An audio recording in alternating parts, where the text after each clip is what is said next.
They say that youth is wasted on the young, and in many ways it is.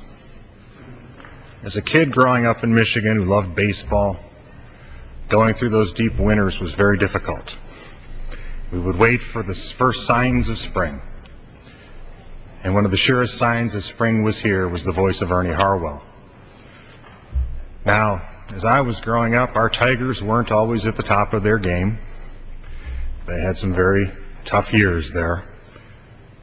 But somehow that didn't matter when you listened to Ernie Harwell's voice on the radio. When you heard him describe the game of baseball, you could understand the majesty and the lore that runs through the generations. And so what was going on that field, to us who were listening, was very important. And as a child, you tend to think that some of the things you inherit, or are fortunate enough to happen upon, will stay that way forever. And in some ways, Ernie tried his best. His long, distinguished career allowed a kid like me to think that somehow that voice would go on forever through that radio, reminding us of the joys of what is really a child's game. And now Detroit has lost him.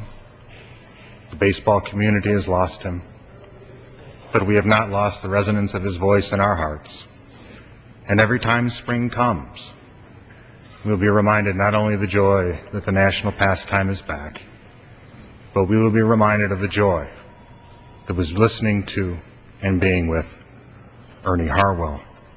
Mr. Speaker, at this point, if it is in order, I would urge all members to support the passage of H. Res. 1328, and I yield back the balance of my time.